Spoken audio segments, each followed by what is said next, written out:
This video is all about constructing well-formed formulas. Now, I've already talked about in previous videos recursive definitions. We've already constructed well-formed formulas. So why this video? Well, I think we're going to get a little more information on the process, and it'll be especially important for identifying the main connective of a proposition, which I've noticed that some of my students actually struggle with a little bit early on. This video hopefully is going to help that. So first, let's look at the book example. We have those parentheses, we have not P, we have and then we have in an inner parentheses Q or R. How do we get to such a well-formed formula? We are going to go through a construction going from simplest to most complex. And by simpler, all I mean is fewer connectives. We'll start off with what Smith calls phase zero, and that's just listing out the basic propositions. So we look at our ultimate goal, and I see a P, a Q, and an R in there. You might see them multiple times. If you do, you don't have to list them multiple times. All you want to do is right now just say that those are well-formed formulas. How do you know that it's a well-formed formula, P, Q, R by themselves? Well, look at our syntax. Remember in our syntax, part 2, rule 1 said that any basic proposition is a well-formed formula. By that, I already know that P, Q, and R are all well-formed formulas. So phase 0 is those first 3 steps that I have laid out there. And notice the phase 0 is actually a 3-step process in this construction. So it's not going to be the case that the word phase means the same thing as the word step. Our phases could be made up of many steps. In phase 1, we add a connective to some of the basic propositions that we got in phase 0 to make new well-formed formulas. So phase 1 consists of steps 4 and 5. In 4, I started off with P that I listed up in phase 0, and I add the not sign to it. In step 5, I start with the Q and the R, and I add the or sign to them, and I come up with a new well-formed formula. By the way, each one of these steps should result in a new well-formed formula. So for example, if I just put or R, that's not a well-formed formula. That's not a step, right? We won't count that as a step. How do I know that these steps result in well-formed formulas? Well, again, I look back at my syntax. Part 2, rule 2, I see a list of all the ways that we are supposed to use our connectives. And the first one is that not sign. It says take the not sign, put it before some well-formed formula, and you have a new well-formed formula. Well, I already listed P in step 1 as a well-formed formula. I'll write not P, new well-formed formula. So part 2, rule 2, the not rule tells me that this is a new well-formed formula. In the same way, I look at part 2, rule 2, the or rule, and it tells me, take one well-formed formula, put the or sign, take another well-formed formula, new well-formed formula. You got to put the parentheses around them. But new well-formed formula. And I've already listed in phase 0, Q and R, right? Step 2 and 3.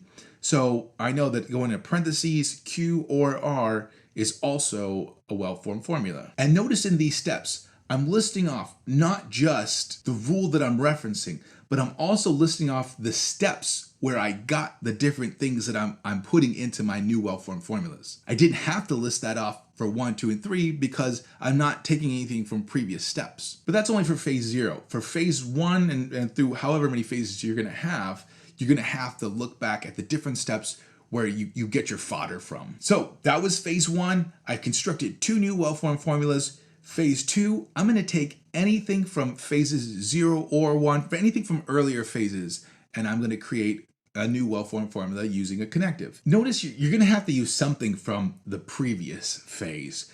Otherwise, if you were just to take a P and a Q and maybe put them together as a P and a Q in phase 2, but really that's just phase 1, right? You took something from phase 0 and then you added the connective to that. That's what we did in phase 1. So for phase 2, you're going to have to take something from phase 1. But then you can go on and take something else from phase 0, take something else from phase 1. You take the same thing from phase 1. You could say not P and not P. That would be a new well-formed formula in phase 2. But that's not what we did. For our phase 2, we went and looked at the and rule in part 2, rule 2.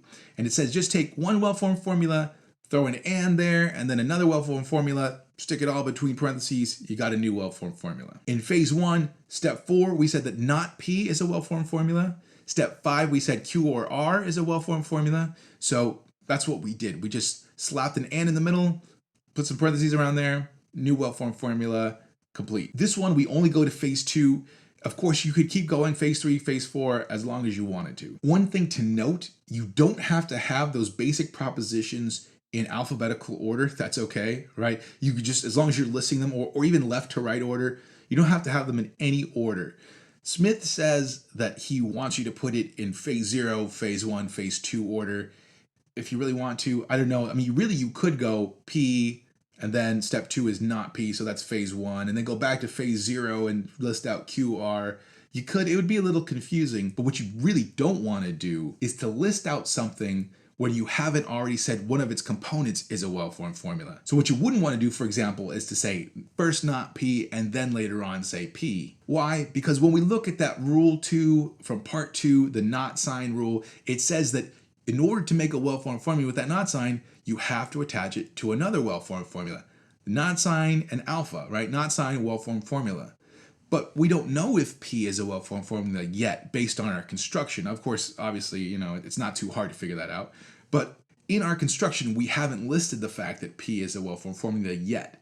So you don't want to do that. You don't want to skip ahead in that way. Another thing, in the book, it says that every one of these steps is a sub-formula. And then it gives us the really annoying move, which is to say that the formula itself is its own sub-formula. This is if you've done set theory at all, right? Every set is its own subset, or if you're into mereology, every thing is a part of itself. And just as in those fields, it's not really that important. Really, it's just done for the sake of convenience. So for example, like in mereology, you would say that my hand is a part of me and I am also a part of me. It sounds super weird. Why would you say that I am a part of me? It sounds like you're saying that there are two me's, right? And one of them is a part of the other me.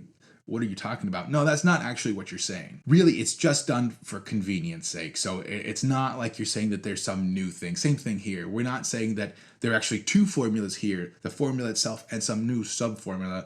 We're just calling the formula also its own sub-formula.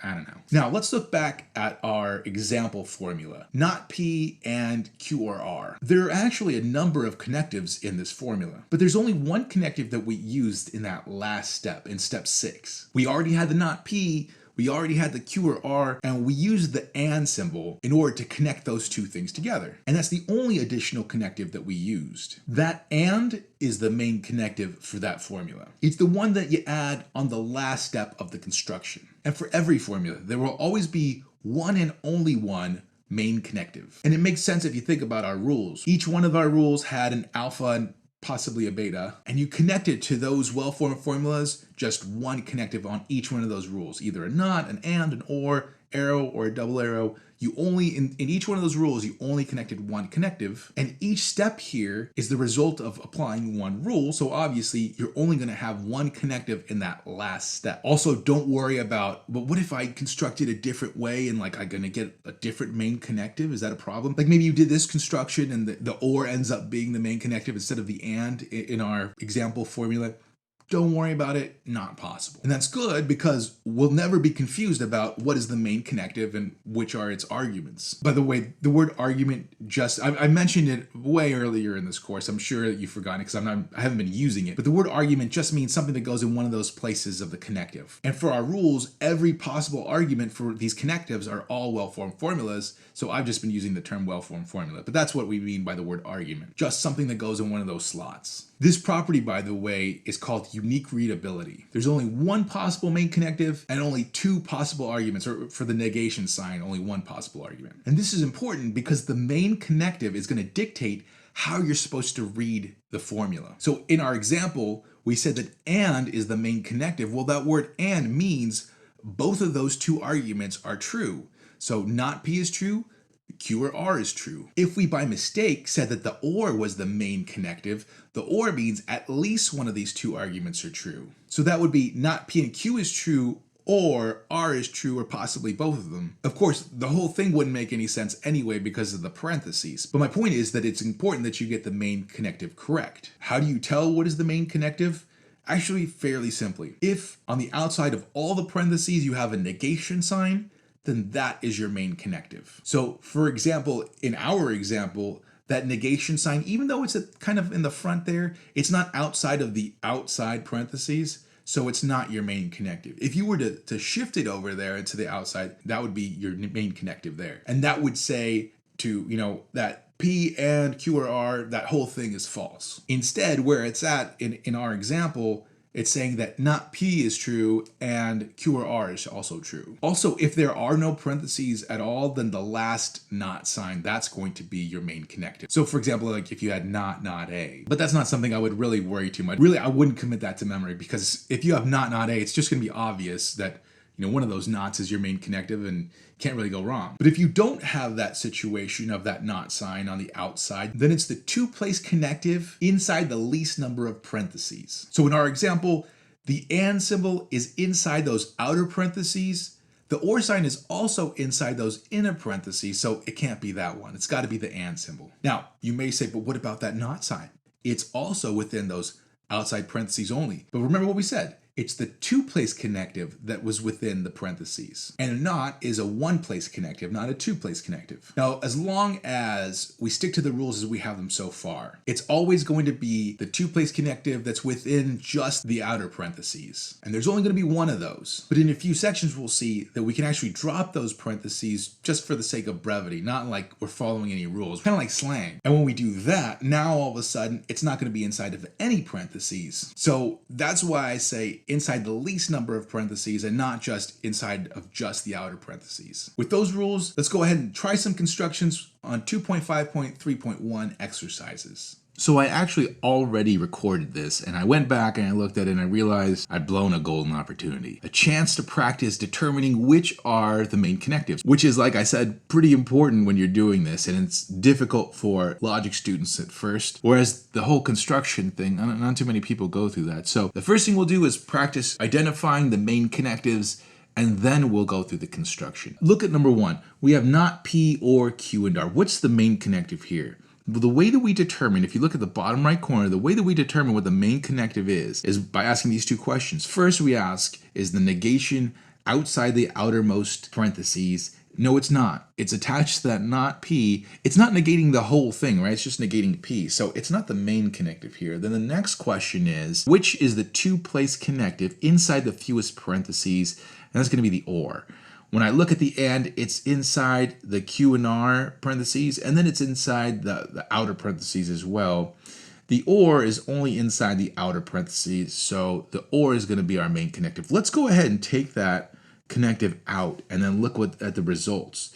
Then we can ask the question for each one of these subformulas, what is its main connective? And that's going to be pretty obvious because there's only one connective for each one of those. For the not P, it's the not sign, and for the Q and R, it's the and sign. But you look at that not P, remember earlier on I said that we don't want to get super technical with these main connective rules just because there's no real point to it. As long as you can get it intuitively, that's all that you're not running formal logic to figure this out, right? This is just to help you identify it. So there is a negation on that P. It's not outside the outermost parentheses, but when you're doing a negation of a basic proposition, it's not going to be outside the outermost parentheses, because there won't be an outermost parentheses. And if I was to negate this, the not P, something like that, then that wouldn't be outside of the outermost parentheses. But hopefully, I'm not going to amend that first rule because hopefully you just see it intuitively. So let's take that negation out, and we're left with P. And then on the and side, we take out the main connective, and we're left with QR. Let's go ahead and do our construction to get this thing. The first thing you're going to do, phase 0, is to list out all of those basic propositions. And there we go. Phase 0, I have steps 1, 2, and 3. I've listed out P, Q, R. Remember, you can list them out in whichever order you like. It's not that big of a deal as long as you keep them in the same phase. And then, why are they well-formed formulas? Well, by rule 2.1, any basic proposition is a well-formed formula. And you can see that in our syntax on the right-hand side there. What steps did I use to come up with these well-formed formulas? Well, none. I just listed them off because Rule 2.1 told me that those are well-formed formulas. But now my next thing I've got to do, I've got to start building, using these rules on the right-hand side and the stuff that I got in phase 1, I'm going to have to start building this formula. So I know, looking at that P, I know I'm going to have a negation on that. So that's what I'm going to do next. Phase 1, step 4, I'm going to negate the P, not P. And why can I do that? Well, by rule 2.2, there's that negation rule down there. Anything that's a well-formed formula, you throw a not in front of it, you got a well-formed formula. So P by step 1 was a well-formed formula. Let's throw a not in front of it, we get not P. That's a new well-formed formula. And you can see I listed out steps used number 1. The next thing I'm going to have to do is I don't know if you thought this, but you can't go from here to the or. Why not? Because the or rule is that you take two well-formed formulas and you put those things together. Not P, we just said in step 4 here, is a well-formed formula, but we haven't said that Q and R is a well-formed formula yet. So I'm gonna have to go ahead and build that Q and R next. So still phase 1, because I'm only using stuff from phase 0. I'm not using stuff that I just built from phase 1, so that would make it phase 2. This is still phase 1. And I take Q from step 2, R from step 3. I use rule 2, the AND rule, and I get Q and R.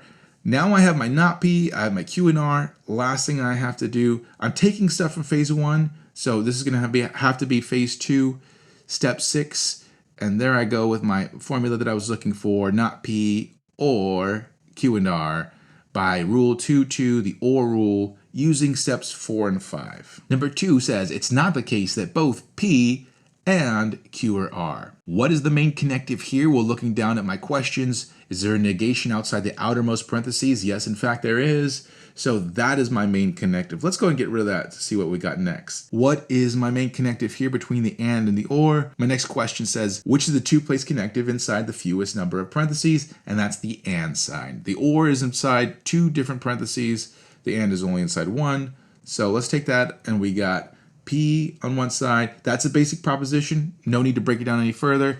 The Q or R on the right-hand side. Main connective there is obvious since there's only one. So there we go. Let's go ahead and construct this. First thing you got to do is list out all the basic propositions, P, Q, R. My next move, it's not going to be the negation because I haven't built up P and Q or R yet. It's not going to be the and because I haven't yet said that Q or R is a well-formed formula, even though I know that P is. So I'm going to have to build that Q or R first. So using steps 2 and 3, this is phase 1, using steps 2 and 3, I'm going to put the Q and the R together, rule 2, the OR rule, to get Q or R. And now, using that, and using step 1, I will, in phase 2 here, because I'm using something from phase 1, I'll get P and Q or R. And now using that, so this is going to be phase 3, I'm going to use the negation rule and come up with my formula. All right, number 3, not P and not Q, or not R. What is the main connective here? Well, there's no negation outside the outermost parentheses. There's a lot of nots, but those are one-place connectives. I only have an and an or for two-place connectives, and the or is inside the fewest number of parentheses. Therefore, that is my main connective. Let's take that out, and we're looking at a not P and a not Q, and then the not R. Obviously, the not R, the not is the main connective there, but for the not P and not Q, the and will be the main connective. Now I'm left with a not P and a not Q I have to worry about. Those two have got those negations. Obviously, those are their main connectives. And so there I go. Let's do our construction. Starting off with listing out the basic propositions. And notice I've got those not signs on each one of those. So actually in phase 1, since the not sign is a one-place connective, when it's on a basic proposition, it's got to go next. The next thing I'm going to do is just list off the negation of everything that I got from phase 0. All I'm going to do is take those things and negate them. And now I can worry about the rest, the two-place connectives. So what am I going to do next, the and or the or? Well, I can't do the or because I haven't said yet that not P and not Q are is a well-formed formula. So I'm going to have to do that and first. So I'll take from steps 4 and 5 using rule 2, the and rule. I'll make not P and not Q. And now I can take that from step 7. I can go back to step 6, the not R, and I can use my rule 2, the or rule, to get my formula. If P then Q, or if R then S, which is my main connective here? There's no negation outside the outermost parentheses. Which two-place connective is inside the fewest parentheses? This may seem a little tricky because it looks like the or might be inside the most parentheses. Because look, there are 3 parentheses on the left-hand side, 3 parentheses on the right-hand side. Yeah, but those parentheses on the left-hand side and the right-hand side, 2 of them on either side they don't pertain to the or. They pertain just to the arrow. Really, or is inside of the outermost parentheses alone. And then the innermost parentheses apply to the if P then Q, and then also to the if R then S. So OR is my main connective, and once I take that out, I'm left with those if thens, and of course that's easy. Just take those connectives out, you're left with your PQRS. Now, constructing these, got to list out all of my basic propositions. Welcome to the game S. My next move, I'm going to have to put the two-place connectives of the arrows to make if P then Q and if R then S. And once I've built those up, I can throw the OR sign in the middle of them. If P then Q or if R then S. I think number 5 can look kind of confusing because those if-thens are really transitive. So really you could mix up these parentheses all you wanted and you would still get the same formula. But let's look at our main connective questions. Is there a negation outside the outermost parentheses? No. So which two-place connective is inside the fewest parentheses? It's the one between all that mess on the left and the S. That's the if and only if that is our main connective. And then we're left with the thing on the left. Which one is our main connective? Well, the one between the P if and only if Q and the R is inside the least number of parentheses. So let's get rid of that. And then we got the P if and only if Q. Let's go ahead and construct this. First thing I got to do is what? List off the basic proposition. So phase 0, 4 steps, PQRS. And then my next move, I can't start with the S on the right-hand side. Why? Because I haven't said P if and only if Q, if and only if R is a well-formed formula. I'll have to start off with the double arrows on the left to build P if and only if Q using steps 1 and 2. Now that I've got that, I'm going to use step 5 and I'm going to use step 3. So I'm using something from phase 1. This is going to be a new phase, phase 2. I'm going to come up with P if and only if Q, if and only if R. And then using that and the S, I'll have my formula. Finally, number 6, what is the main connective here? There's no negation outside the outermost parentheses. Which two-place connective is inside the fewest number of parentheses? It's the arrow.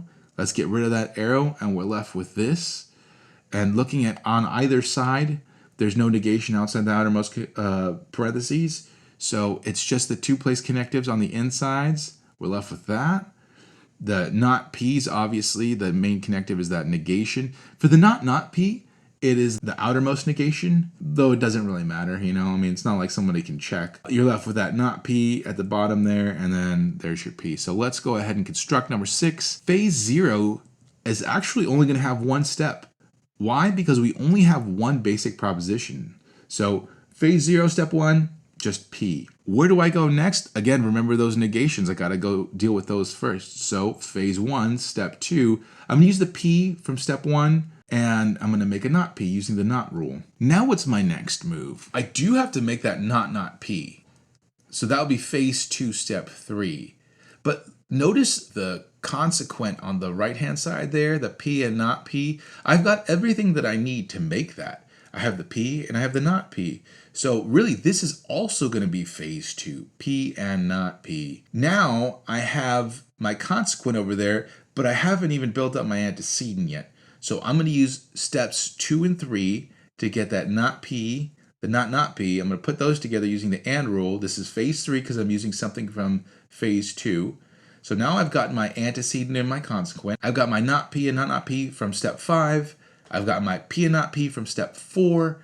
Let's put those two together using the arrow rule from rule 2.2, and we have our ultimate formula. That's all I've got for this section. If you have any questions, please feel free to hit me up on the comments. For next time, please read 2.5.4 abbreviations and do exercise 2.5.4.1.